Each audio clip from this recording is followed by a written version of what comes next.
जय गुरुदेव। ओम श्री श्री रामकृष्ण समर्थ सद्गुरुदेवाय नमः। మనం అశ్విని దేవతా స్తోత్రం యొక్క ఫస్ట్ 2 శ్లోకాల మీనింగ్స్ ఫస్ట్ చెప్పుకుందాము. అసలు మనం సమర్థ సద్గురు స్పర్శ మెడిటేషన్ చేసేటప్పుడు మన లక్ష్యం ఏమిటి అని ఫస్ట్ చూసుకుందాము. మనము చేతనత్వ స్థాయిలను పెంచుకోవడం కోసం, మనలో ఉన్న చేతనత్వ స్థాయిని పెంచుకోవడం కోసం సమర్థ సద్గురు స్పర్శ చేస్తున్నాము. అంటే చేతనత్వ స్థాయి అంటే ఎలా? మన ఇంద్రియాలను దాటి, మనస్సును దాటి ఆ పై ప్లేన్స్ లో జీవించగలగడం, అది ఫస్ట్ స్టెప్. సో ఒక విషయం చెప్తూ మాస్టర్ గారు ఈ జ్ఞానం గురించి మాట్లాడుతూ మాస్టర్ గారు ఏమంటారంటే, ఒక గురువు దగ్గరకు వెళ్ళేవారు వేరే గురువుల దగ్గరికి మేము వెళ్ళము అంటే అక్కడ ఆ గురువు ద్వారా వచ్చే జ్ఞానం మనం మిస్ అయిపోతాము. అందుకని ఎప్పుడు మాస్టర్ గారు జ్ఞానం అనేది ఎప్పుడు అనేక మంది గురువుల ద్వారా వస్తుంది, మీరు ఎక్కడ ఏ గురువు ఉన్నా వెళ్ళి దర్శనం చేసుకోండి, వారిచ్చిన జ్ఞానాన్ని పొందండి అని చెప్తూ ఉండేవాళ్ళు. మన చేత చాలా గురువుల జీవిత చరిత్రలు కూడా చదివించారు. ఇప్పుడు మనం చేసుకోబోయే అశ్విని సూక్తాన్ని మాస్టర్ గారు చెప్పి ఉన్నారు. అది ఒక అద్భుతమైన విధానంలో చెప్పారు. మనకు ఆ సబ్జెక్టు కూడా ఉన్నది మాట్లాడుకోవడానికి. అది కాక మనకు మాస్టర్ ఈకే గారి శిష్యులు పార్వతీ కుమార్ గారు చెప్పిన సబ్జెక్ట్ కూడా శ్లోకా వైజ్ మీనింగ్ ఉన్నది. సో ఆ సబ్జెక్ట్ను మనం శ్లోకా వైజ్ ఇప్పుడు చెప్పుకోబోతున్నాము. ఒకసారి అనేక కృతజ్ఞతలు శ్రీ పార్వతీ కుమార్ గారికి తెలియచేసుకుంటూ వారు చెప్పిన సబ్జెక్ట్ను మనము నేర్చుకుందాము. ఏమని చెప్పారు అంటే, అశ్విని సూక్తము ఆల్ రౌండింగ్ గ్రోత్ని ప్రసాదిస్తుంది అని, సర్వతోముఖాభివృద్ధి కలిగిస్తుంది అని చెప్తూ డైరెక్ట్గా 12వ శ్లోకాన్ని చూస్తే దాన్ని ఉపోద్ఘాతం అని చెప్పుకోవచ్చు, లేకపోతే ఫలశ్రుతి అని కూడా అనుకోవచ్చు.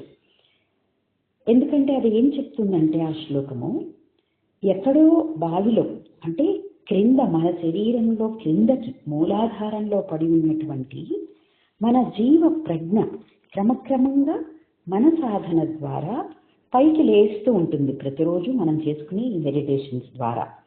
అలా ఊర్ధ్వగతి చెంది ఆజ్ఞా చక్రం వరకు చేరుకోగలగాలి. అలా చేయగలిగే ఎంతో శక్తివంతమైన స్తోత్రాలు ఈ అశ్విని దేవతా స్తోత్రాలు అని చెప్పారు. మన సమర్థ సద్గురు స్పర్శలో మనం చేసే మన ప్రయత్నం, మన లక్ష్యం కూడా అదే. కాబట్టి ఈ పైకి ప్రయాణం చేయాలి, సక్సెస్ఫుల్గా నేను పై స్థాయిలు పొందాలి అనుకునే మనము ఫస్ట్ దీక్ష తీసుకోవాలి అని చెప్తూ ఫస్ట్ శ్లోకాలో చెప్పినవి బాగా అర్థం చేసుకోవాలి. గిరావాశంసామి తపసాహ్యనంతౌ అనే సెంటెన్స్తో మొదలు పెట్టారు. ఎలా అంటే, చక్కని గిరా అంటే గొంతు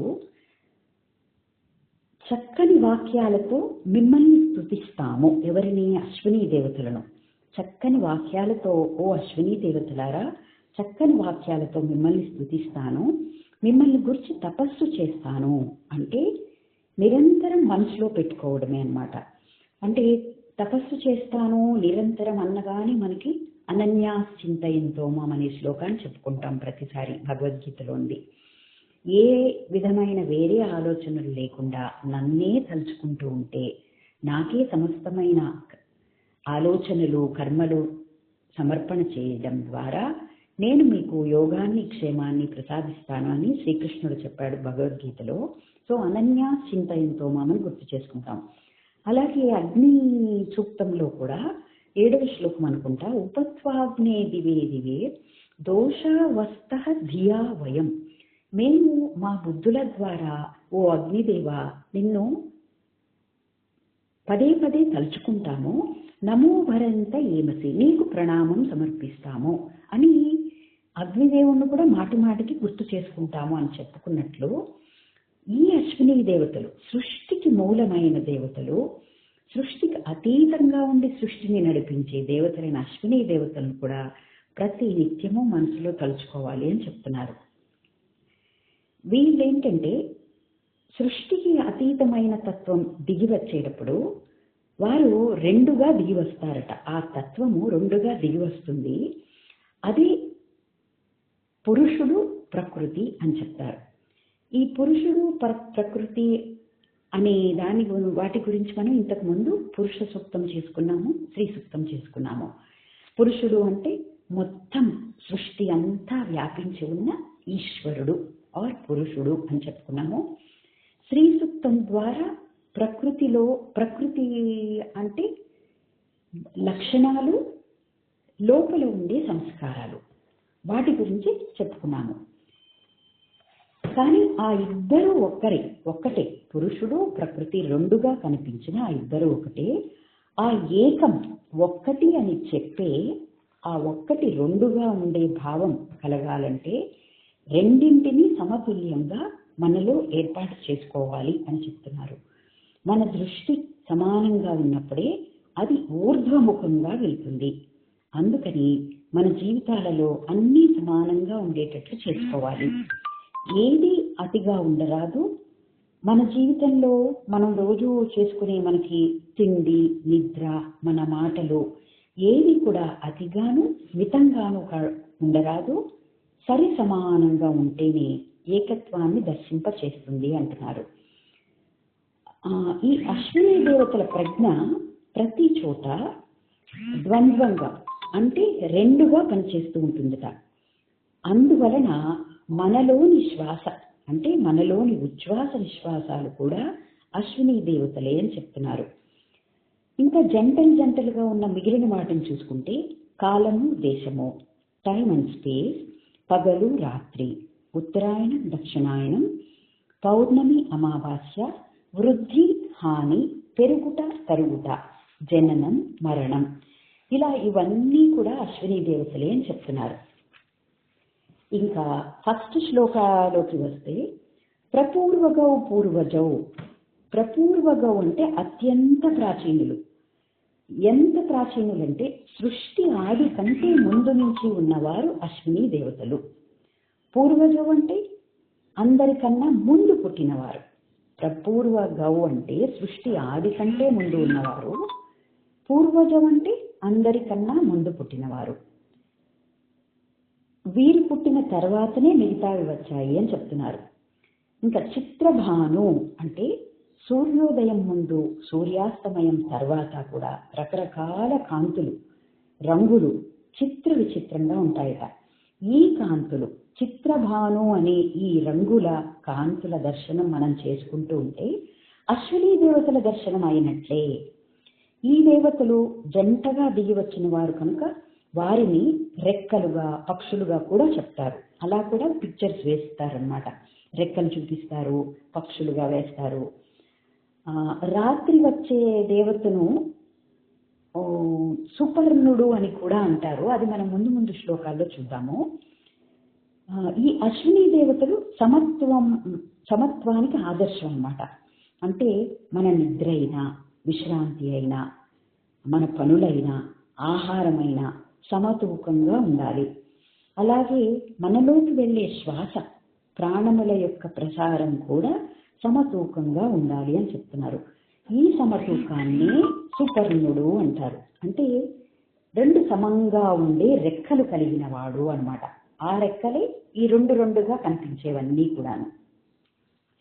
ఇంకా విరజౌ అంటే వీళ్ళు అశ్విని దేవతలు ఎల్లప్పుడూ అత్యంత ప్రశాంతంగా ఉంటారట. విరజౌ అంటే వీరికి రజస్సు అనేది లేదు, తమస్సు వీరికి అంటదు. కాబట్టి అశ్విని దేవతలు సూర్యోదయానికి ముందు కాంతి ఎంత ప్రశాంతంగా ఉంటుందో అంత ప్రశాంతంగా ఉంటారు. They are always poised and peaceful at all times. Poised అంటే ప్రశాంతత. They are always poised and peaceful at all times. ఇంకా విమానౌ అంటే విశిష్టమైన కొలతలు కలిగి ఆకాశ గమనము చేయగలిగినవి అని అర్థం చెప్పారు. అంటే కొలతల గురించి చెప్పినప్పుడు మనిషి యొక్క అవయవ శాస్త్రం ఏం చెప్తుందంటే, మన అవయవముల కొలతలను బట్టి, వాటి ఫార్మేషన్ను బట్టి మనిషి యొక్క గుణగణాలను అసెస్ చేయవచ్చట, వాటిని చెప్పేయవచ్చట. అలాంటి విశిష్టమైన అవయవములను ఏర్పాటు చేయడానికి అశ్విని దేవతలు ఉన్నారు అని చెప్తున్నారు. దీన్ని సాముద్రిక శాస్త్రం అంటారు. మీరు వినే ఉంటారు కదా, సాముద్రిక శాస్త్రం అని. ఎక్కువ సామవేదం షణ్ముఖ శర్మ గారు అమ్మవారి గురించి లలిత సహస్రనామంలోను, తర్వాత సౌందర్య లహరిలోను చెప్పేటప్పుడు అమ్మవారి శరీరంలోని అవయవముల పొందిక ఎంత బ్యూటిఫుల్గా ఉంటుంది, ఎంత అమర్చినట్లు, ఎంత చక్కగా ఉంటారు అమ్మవారు అని అమ్మవారి సౌందర్యం గురించి వర్ణిస్తూ ఆయన సాముద్రిక శాస్త్రం గురించి చెప్తారు. సో ఈ సాముద్రిక శాస్త్రం అన్నా కూడా ఈ అవయవ శాస్త్రం అన్నారు ఇక్కడ, ఆ సాముద్రిక శాస్త్రాన్ని. సో వీటిని కొలతలుగా ఏర్పరచగలిగే శక్తి అశ్విని దేవతలకు ఉన్నదట. సో దానికి కూడా అశ్విని దేవతల యొక్క విశిష్టతలు చెప్పారు. నెక్స్ట్, అధిక్షిపంతౌ భువనాని విశ్వ. బ్రహ్మాండం అంతా కూడా వీళ్ళు అధిష్ఠించి ఉన్నారు. అంటే కాలంతో పాటు మిగిలిన సృష్టి అంతా కదులుతూ ఉన్నా ఈ అశ్విని దేవతలు మాత్రం కదలరు. కదిలే వారి యందు కదలని వాడే గొప్పవాడు అని చెప్తారు. అంటే ధ్యానం గురించి మనం ఇక్కడ ఆలోచించుకోవాలి. ధ్యాన స్థితిలో మనం ఎలా ఉంటామనే విషయం చెప్తున్నారనమాట. కదిలే వారి యందు కదలని వాడే గొప్పవాడు, వాడే కదిలించేవాడు. అంటే కదలని వాడే కదిలించేవాడు కూడా. ఇంకా మంచి ఎగ్జాంపుల్ ఏం చెప్తున్నారంటే, రంగుల రాట్నం తిప్పేవాడు రాట్నాన్ని తిప్పుతాడు కానీ వాడు కదలడు. అశ్విని దేవతలు సృష్టి చక్రాన్ని తిప్పుచు ఆ చక్రాన్ని దాటి ఉంటారు. ఆ దాటి ఉండటం అంటే అబవ్ అన్నమాట, దాన్ని అధిష్ఠించి ఉంటారు. అందుకని అధిష్ఠితంతే భువనాని విశ్వ అన్నారు. మనం ఎగ్జాంపుల్ ఏంటంటే, మనం ఎక్కడికైనా వెళ్ళేటప్పుడు, ప్రయాణం చేస్తున్నప్పుడు, కారులోను, రైల్లోను, విమానంలోను కూర్చున్నప్పుడు, ప్రయాణం చేస్తున్న ఈ అన్ని చోట్ల కూర్చునే ఉంటాము, మనం తిరగము. కానీ అలా నీలో నీవు కదలక కూర్చుని ఉంటే ప్రయాణం చేస్తున్నట్లే ఉండదు. అలా మనం తిరగకుండా మనలో తిరుగుతున్న దానిని గమనిస్తుంటే అది చాలా గొప్పతనం అని చెప్తున్నారు. మనం తిరగకుండా మనలో ఏదైతే తిరుగుతున్నదో, మన యాక్చువల్గా శరీరాన్ని తిరగకుండా కూర్చోపెట్టి ఇంకోటి ఏదో తిరుగుతూ పనులు చేస్తోంది. అలా తిరుగుతున్న దాన్ని గమనిస్తున్నవాడు గొప్పవాడుగా చెప్పబడతారని చెప్పారు. దాన్ని భగవద్గీత శ్లోకంతో మాస్టర్ గారు కూడా మాటిమాటికి చెప్పేవాళ్ళు. శ్రీకృష్ణుడు మయాధ్యక్షేణ ప్రకృతి సూయతే సచరాచరం అని చెప్పిన శ్లోకం ఉన్నది. నా అధ్యక్షతన ప్రకృతి అంతా చేస్తోంది, నేనేమీ చేయడం లేదు అని. అలాగే మీరే మీ రజస్సు కొద్దీ పనులు పెట్టుకున్నారు, లోకంలో మీకెవ్వరికి నేను పనులు పెట్టలేదు అని శ్రీకృష్ణుడు అన్న మాటలను గుర్తు చేశారు. ఇంకొకటి ఏంటంటే, ప్రకృతి తన పని తానే చేయించుకుంటుంది, నీ ద్వారా కాకపోతే ఇంకొకరి ద్వారా అయినా చేయించుకుంటుంది అంటారు మాస్టర్ గారు. దీన్ని శ్రీకృష్ణుడు అర్జునుడికి భగవద్గీత అంతా చెప్పేసిన తర్వాత యథేచ్ఛసి తథాకురు, నీకు ఏది ఇష్టమైతే అది చెయ్యి అన్నప్పుడు అర్జునుడు కనుక ఆ పని చేయకుండా ఉంటే కృష్ణుడు ఇంకొక 5 మందిని స్టాండ్ బై పెట్టాడు ఎలాగో. సో అర్జునుడు చేయకపోయినా ఆ పని జరిగి ఉండేది, జరుగుతుంది అని మాస్టర్ గారు అంటారు ఇప్పుడు. సో అలా నీలో నీ ద్వారా కాకపోతే ఇంకొకరి ద్వారా అయినా చేయించుకుంటుంది ప్రకృతి అన్నారు.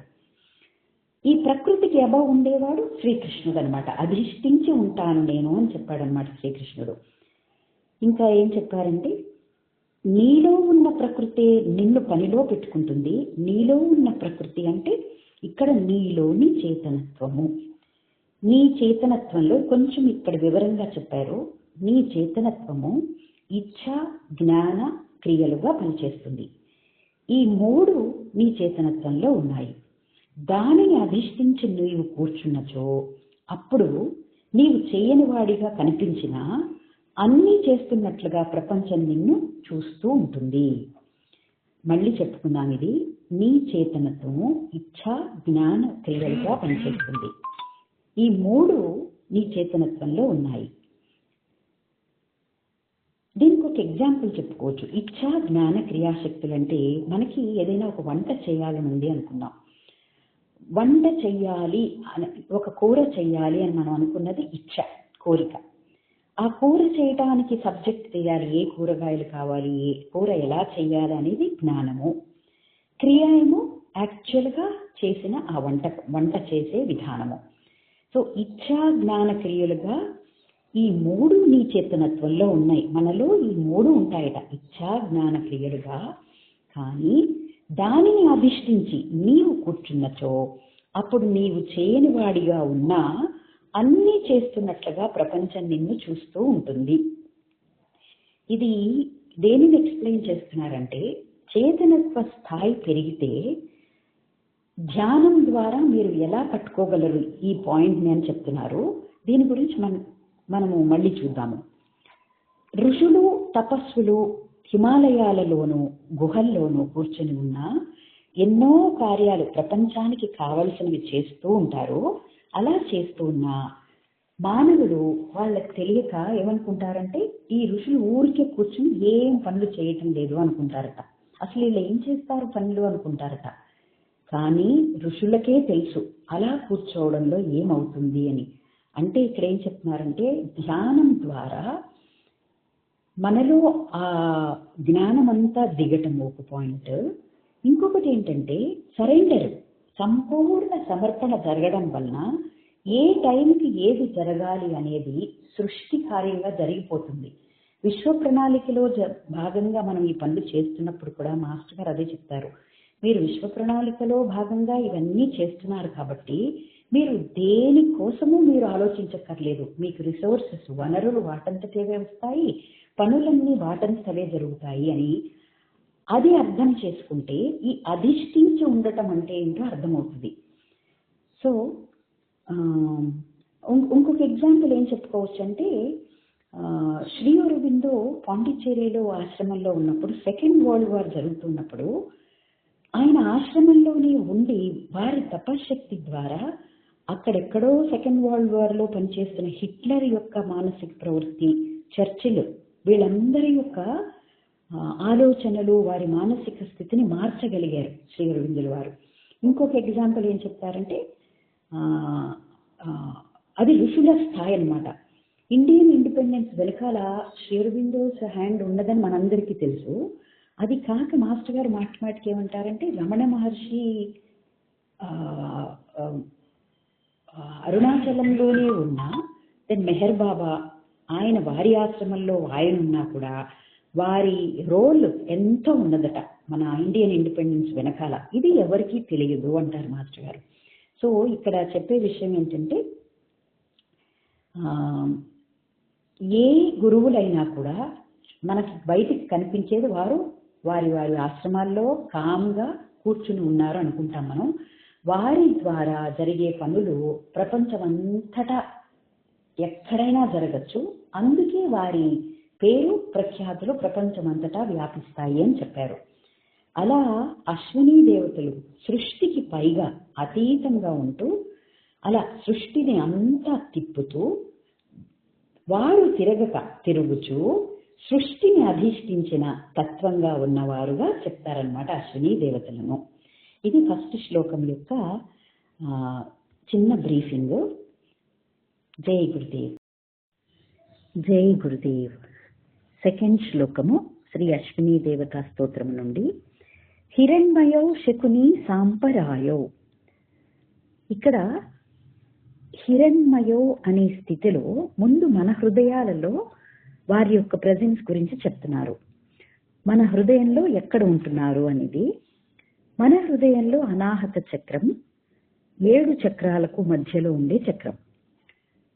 దానిపైన 3 సెంటర్స్ విశుద్ధి, ఆజ్ఞ, సహస్రారం ఉంటాయి. క్రింద మణిపూరకం, స్వాధిష్టానం, మూలాధారం ఉంటాయి. అనాహత చక్రం మధ్యలో ఉంటుంది. ఈ హిరణ్మయో అనేది ధ్యానంలో మన హృదయంలో కనిపిస్తుంది అని చెప్తున్నారు. ఏ రంగులో కనిపిస్తుంది అంటే ఎరుపు బంగారు రంగు, పసుపు బంగారు రంగు కలిసిన ఈ రెండు కాంతులకు మధ్యస్థంగా ఉండే తేజోవంతంగా ఉండే రంగులో ఉంటుందట. చాలా శుభప్రదమైన దర్శనం ఇస్తారు అలాంటి రంగులలో మన హృదయంలో శ్రీ అశ్విని దేవతలు అని చెప్తున్నారు. తర్వాత ఇదే హిరణ్మయ కాంతిని మనం సూర్యోదయానికి ముందు కూడా చూడగలము.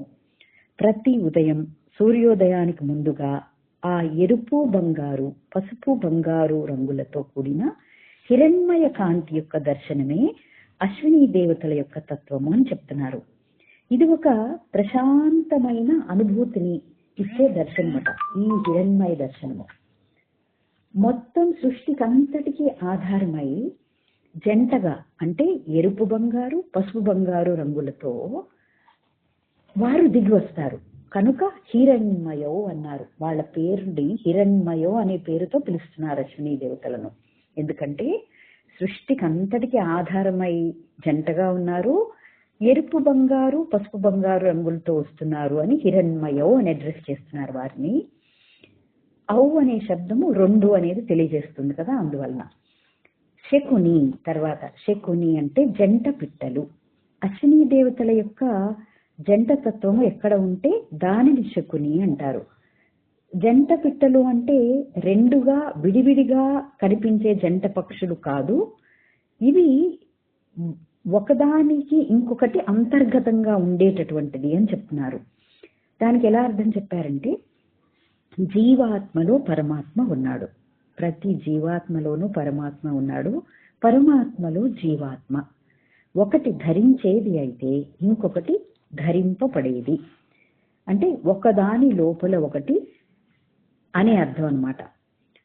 మనం చేసుకునే పూజల్లో తలుచుకునే జంటలన్నీ ఒకసారి చూస్తే ఉమామహేశ్వరులు, వాణి హిరణ్య గర్భులు, లక్ష్మీనారాయణులు, సీతారాములు, శచీ పురంధరులు, మాతాపితరులు, ఇలా అన్ని జంటలు ఒకటి రెండుగా దర్శనమిస్తాయి.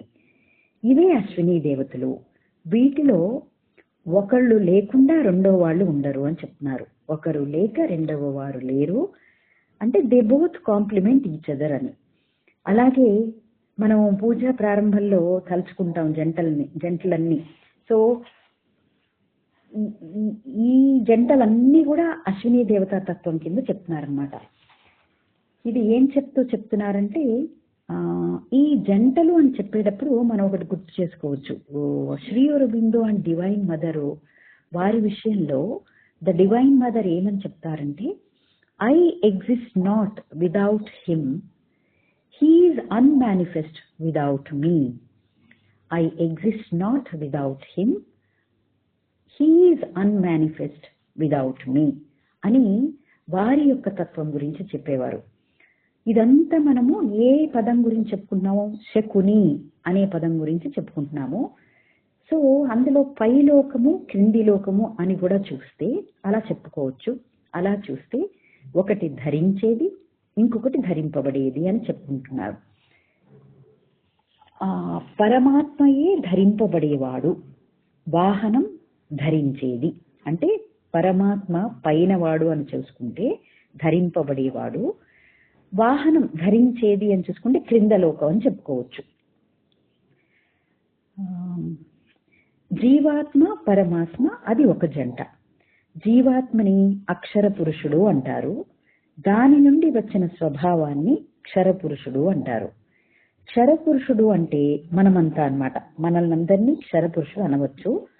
ఎందుకంటే అనుభవం చేత మారుతూ ఉండేవాళ్ళం మనమంతా. అనుభవం చేత మారుతూ ఉండేవాడు క్షర పురుషుడు. అంటే నిన్నటికి నేటికి మనం మారుతూ ఉంటాము. మారుతున్నవాడు నశించేవాడు, మరణం ఉన్నవాడు క్షర పురుషుడు. ఈ క్వాలిటీస్ అన్ని మనకి అప్లై అవుతాయి కదా, మనమంతా ఆ కేటగిరీలోకి వస్తాం. మన జీవితంలో మనం ఏర్పాటు చేసుకున్నవన్నీ కూడా అంటే ఈ ప్రపంచం, ఈ ఎగ్జిస్టెన్స్ అంతా కూడా ఈ జన్మతోనే సరి అయిపోతుంది. ఇదే క్షర పురుషుని యొక్క తత్వం అని ఫస్ట్ మనకు అర్థమైతే జీవాత్మ లేక అక్షర పురుషుడు ప్రపంచానికి అతీతంగా ఉంటాడు. దీన్ని భగవద్గీతలో ఏమని చెప్తారంటే a divine spark that is present in every human being. ప్రతి మనిషిలోనూ హృదయంలో దాగి ఉన్న దైవతత్వం అన్నమాట. ఈ అక్షర పురుషుడన్న జీవాత్మ అన్న ప్రతి మనిషి హృదయంలో ఉన్న భగవంతుడి అంశ. ఈ జీవాత్మ అక్షర పురుషుడు ప్రపంచానికి అతీతంగా ఉంటాడట. అతడు దేహాన్ని త్యాగం చేసిన తర్వాత మరలా ఇంకో శరీరంలోకి ప్రవేశించినప్పుడు తన పాత స్వభావాన్ని బట్టి గుర్తిస్తారు. ఇలా క్షర అక్షర పురుషులు జంటగా ఉంటారు అని క్షర అక్షర పురుషుల ఎగ్జాంపుల్ కూడా ఇచ్చారు. మనం నెమ్మదిగా మళ్ళీ మళ్ళీ వింటూ ఉంటే ఇది మనకి నెమ్మదిగా అర్థమవుతుంది. క్షర అక్షర పురుషులు కూడా ఒక జంట అయిన శకుని అని చెప్తున్నారు. అలాగే క్షర అక్షర పురుషుల పైన పురుషోత్తముడు అని ఉంటాడు అని 15వ అధ్యాయము భగవద్గీతలో చెప్తాడు శ్రీకృష్ణుడు. సో అక్షరుడు పురుషోత్తముడు కూడా జంటలుగా ఉంటారు. అంటే ఈ ధరించేది ధరింపబడేది ఒకటే కానీ రెండుగా కనిపిస్తారు. ఇది ఒకటి అర్థం అవ్వాలి. ధరించేది ధరింపబడేది ఒకటేలాగా కనిపించినా ఒకటే అయినా రెండుగా కనిపిస్తాయి. పరమాత్మే జీవాత్మ అయినా కానీ రెండుగా కనిపిస్తుంది. ఇంకో ఎగ్జాంపుల్ ఏంటంటే మన హృదయంలో కూడా రెండు శబ్దాలు ఉంటాయి. అవేంటంటే సోహం. ఈ సోహంని ఈ శబ్దాన్ని మంచిగా పురుష సూక్తం స్త్రీ సూక్తంతో అటాచ్ చేస్తున్నారు. పురుష సూక్తం చెప్పుకున్నప్పుడు ఫస్ట్ శ్లోకము సహస్రశీర్ష పురుష అంటాం. అందులోని సహ తీసుకొని ఇందాక పురుషుడు స్త్రీ ప్రకృతి ఒక జంట అని చెప్పుకున్నాం కదా. అందువలన శ్రీ సూక్తంలోని ఫస్ట్ సెంటెన్స్ హిరణ్యవర్ణాం హరిణీం అక్కడ హా తీసుకొని స హ మధ్యలో ఓం పెడితే స ఓం హ అంటే సోహం అవుతుంది. స ప్లస్ ఓం సో, హ ప్లస్ 0 హం సోహం అవుతుంది అనమాట. సో ఎలా చెప్తున్నారంటే ఋషుల జ్ఞానము వాటి యొక్క అంతరార్థం మీరు అలా తెలుసుకోవాలి అని చెప్తున్నారు. సోహం అనే వర్డ్ ఆ అక్షరాలు మన హృదయంలో ఉండటానికి కారణం ఏంటంటే అవి కూడా జంటలే.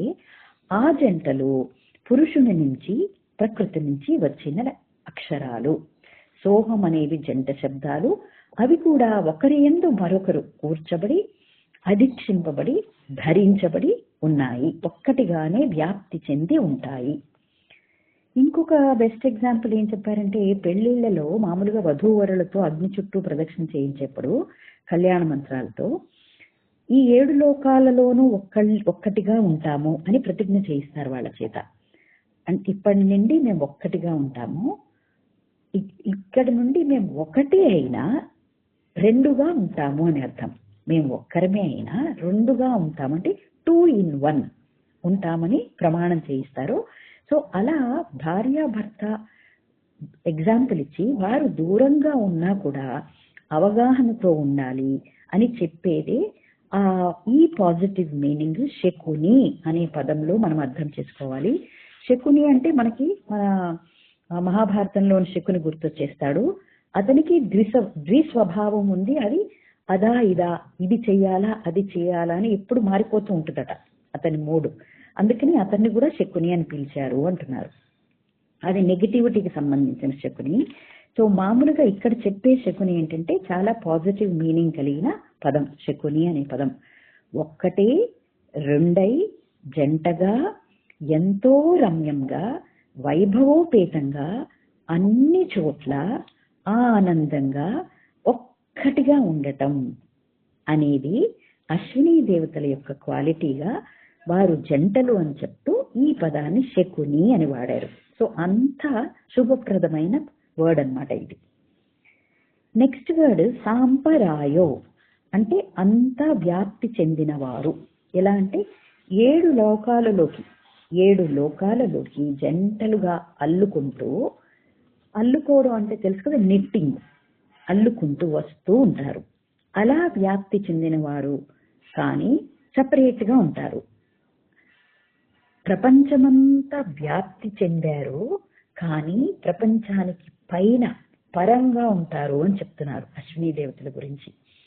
అంటే వీరి గొప్పదనం ఏంటంటే సమ్యక్ పరాయణులు.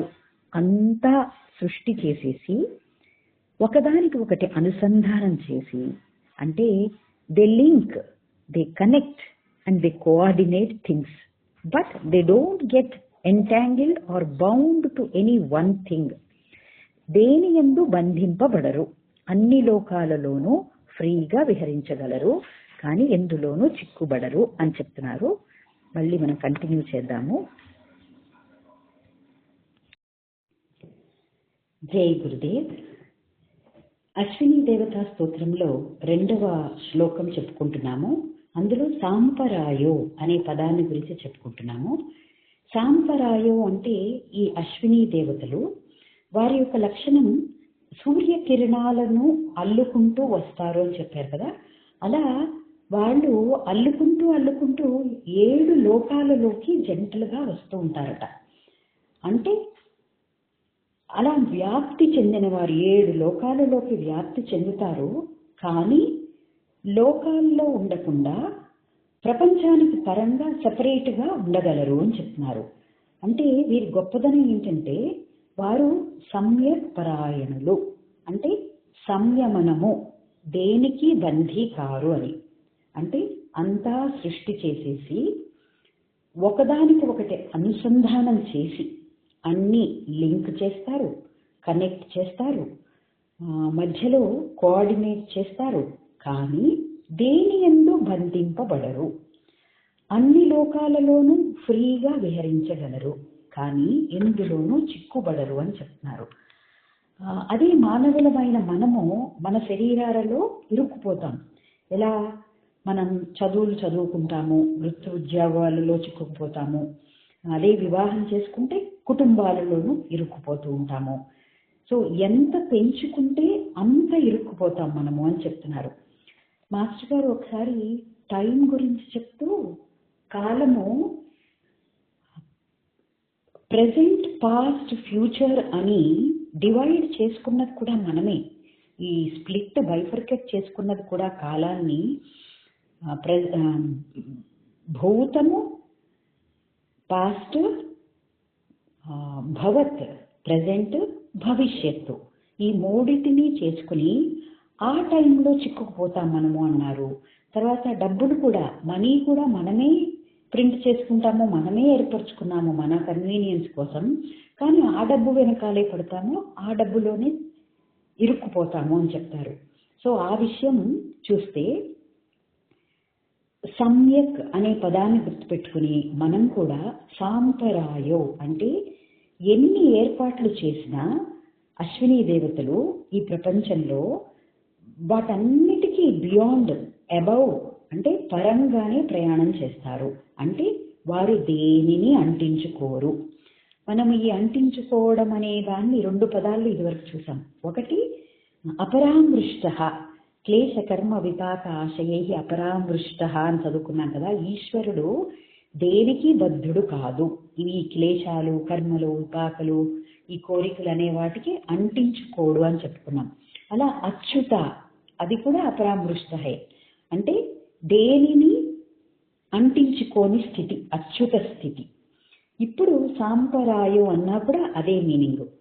అందుకని అశ్విని దేవతల అనుగ్రహం ఉంటే మనం కూడా ఎందులోనూ చిక్కుబడకుండా ఈ అశ్విని దేవతల ప్రార్థన ద్వారా ఈ రకరకాల చిక్కుల నుండి విముక్తి పొందవచ్చు అని చెప్తున్నారు. అది ఈ సాంపరాయో అనేదన్నమాట. అశ్విని దేవతల పేర్లు ఇంకా నాసత్యుడు, దస్రుడు. నాసత్యుడు అంటే అపరిమితుడు, ఇన్ఫనైట్. దస్రుడు అంటే పరిమితమును కలిగిస్తూ ఉంటాడు, అది ఫైనైట్. ఇది అర్థం కావాలి అంటే మహాత్ములు, ఋషులు వీళ్ళంతా కూడా సహజంగా అపరిమితులు. గురువులు వీళ్ళంతా అంటే there is no limit for their capacity. వాళ్ళని సర్వజ్ఞులు, సర్వసమర్థులు, సర్వవ్యాపకులు అని చెప్పుకుంటాం కదా. కానీ కనిపించడం మాత్రం పరిమితులుగా కనిపిస్తూ ఉంటారు. ఎందుకంటే ఈ పరిమితమైన శరీరంలో ఉండటం చేత. దానికి ఎగ్జాంపుల్ ఏంటంటే హనుమంతుడు ఎంతలా అయినా పెరగగలడు, ఎంతగా అయినా తగ్గగలడు. సో హనుమంతుడు ఒక అపరిమితుడు అని చెప్పవచ్చు. కాబట్టి మనం ఈ శరీరంలోనే లిమిట్ అయిపోయి ఉన్నాము అనుకోనక్కర్లేదు. ఈ శరీరాన్ని ధరించి ఉన్నాను అనుకుంటూ అప్పుడు శరీరానికి అవతల కూడా ఉండగలమట. దానికి ఒక శిక్షణ కావాలంటే ఏంటంటే ఈ శరీరాన్ని ధరించి ఉన్నాను అనుకోవాలి. అప్పుడు శరీరానికి అవతల కూడా ఉండగలుగుతారు. అలాంటి వారిని అపరిమితులు అంటారు. శరీరంలో ఉంటూ శరీరానికి అవతల కూడా ఉండేవారిని నాసత్యులు అంటారు. అలాంటి అపరిమితులను నాసత్యులు అంటారు. మనలో ఒక వికాసం లాంటిది కలిగితే శరీరానికి పరిమితమై ఉండనక్కర్లేదు. శరీరానికి మించి ఉంటారు మీరు. ఈ శరీరానికి మించి ఉండేవారు అంటే అర్థం ఏంటంటే అపరిమితమైన ప్రజ్ఞలోనికి పెరిగే శక్తి కలవారు. ఇది గుర్తుపెట్టుకోవాలి. అపరిమితమైన ప్రజ్ఞలోనికి పెరిగే శక్తి కలవారు. ఎగ్జాంపుల్ హనుమంతుడు అని చెప్పుకున్నాం కదా, అపరిమితమైన ప్రజ్ఞలోనికి పెరిగే శక్తి కలవారు. సో నాసత్యుడు అపరిమితుడు, దస్రుడు పరిమితం కలిగిస్తాడు. కానీ అతను అపరిమితుడైనా ఇతడు పరిమితుడైనా వీళ్ళిద్దరూ పరస్పర పూరకాలు. అంటే they both complement each other. Example, ఒక నది నీటిని ఒక గిన్నెలో తీసుకొని వచ్చినప్పుడు ఫలానా కృష్ణా నది నీరు అంటాం. ఇక్కడ కృష్ణా నది ఈ గిన్నెకి పరిమితమైపోయింది. కృష్ణా నది అంటే గిన్నెలోని నీరు మాత్రమేనా? కాదు కదా. కృష్ణా నది నీరు అపరిమితంగా ఇంకో చోట ఉంది. అలా అన్నమాట. అలా కెపాసిటీ ఉంటుంది. కంట్రోల్ చేయవలసిన చోట దాన్ని సంయమనంతో కంట్రోల్ చేయగలుగుతాము అని అన్నమాట. అలానే పరమాత్మ తత్వము వాస్ట్, పరమాత్మ తత్వం విశాలమైనది, కానీ సృష్టికి పరిమితమై ఉంది. ఇంకా సృష్టికి అతీతంగా కూడా ఉంది ఆ పరమాత్మ తత్వమే అని మనకి తెలియాలి. అలాంటి ఇంకో జంట ఏంటంటే సృష్టిలో చెప్పుకునేది మిత్ర వరుణులు. మనము ప్రతిరోజు శన్నో మిత్రశం వరుణ అని చెప్పుకుంటున్నాం కదా, ఆ మిత్ర వరుణులు అన్నమాట. అంటే మిత్రతత్వమేమో అపరిమితమైన తత్వమత. అపరిమితమైన తత్వము ప్రాణానికి సంబంధించినది. వరుణ తత్వమేమో పరిమితమైన తత్వము, అది అపాన వాయువుకు సంబంధించినది. ప్రాణమేమో మిత్రతత్వము, అపానమేమో వరుణతత్వము. ఇంకా ఎలా చెప్తారంటే మిత్రుడు ఏమో పగటికి, వరుణుడేమో రాత్రికి అభిమాన దేవతలట. సో వీళ్ళు ఇంకొక రెండు జంట దేవతలు, నాసత్యుడు దస్రుడు అని చెప్తారు వీళ్ళిద్దరిని, మిత్రావరుణులని. నెక్స్ట్ పదము సునసౌ అంటే మంచి ముక్కులు, అందమైన ముక్కులు కలవు అని. అంటే లిటరల్గా అందమైన ముక్కులు అని కాదు. ఈ అర్థం ఏంటంటే రెండు నాసికా పుటముల నుండి సమాన ఉచ్ఛ్వాస నిశ్వాసాలు చేయువారు. మనలో ఉచ్ఛ్వాస నిశ్వాసములుగా ఒక జంటగా ఉండేవారు అశ్విని దేవతలు అంటారు.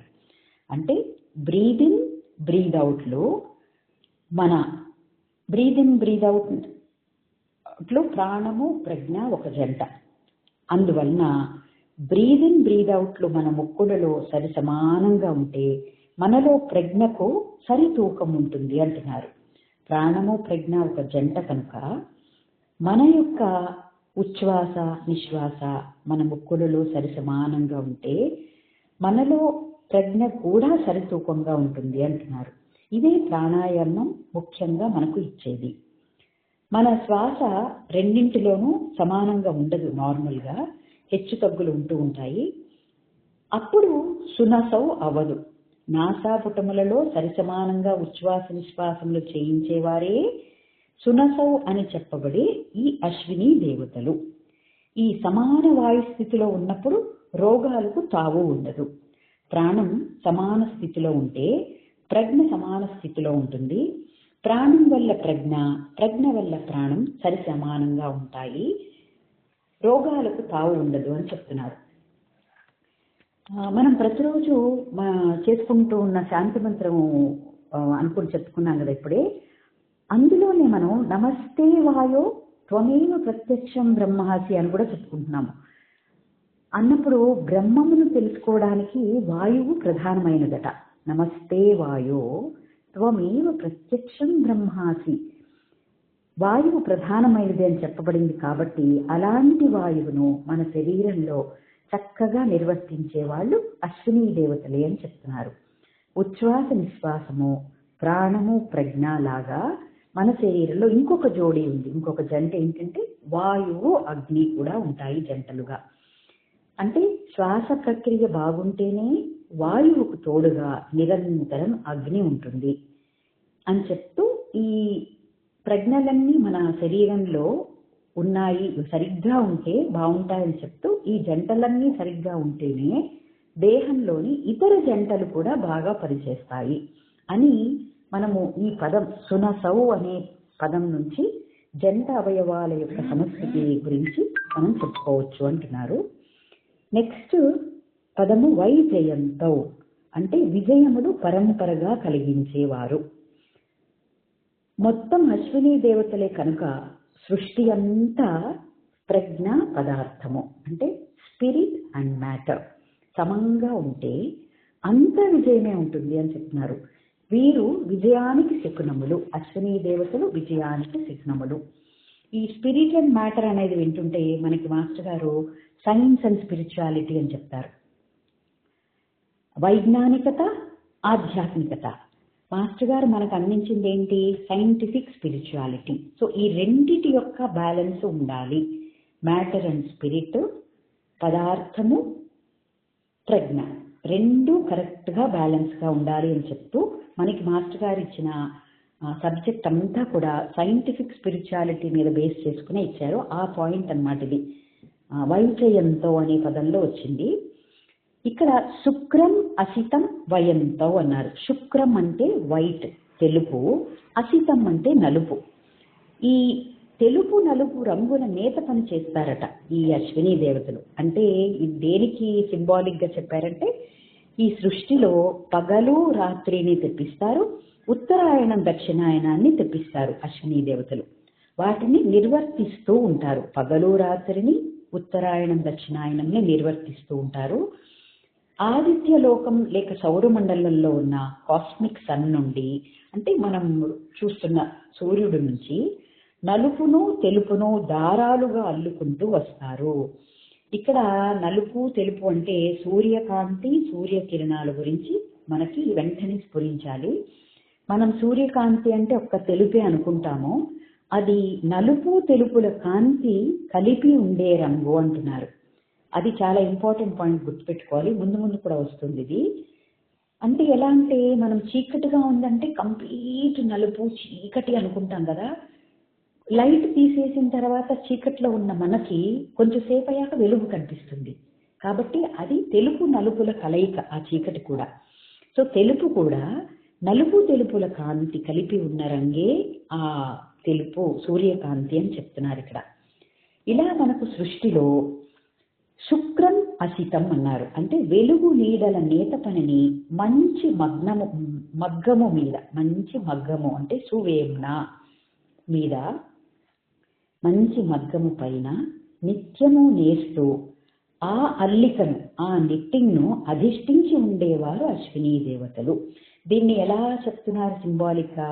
వాళ్ళు ఇలా అల్లుతున్నారు అంటే ఇదేం అల్లుతున్నారు?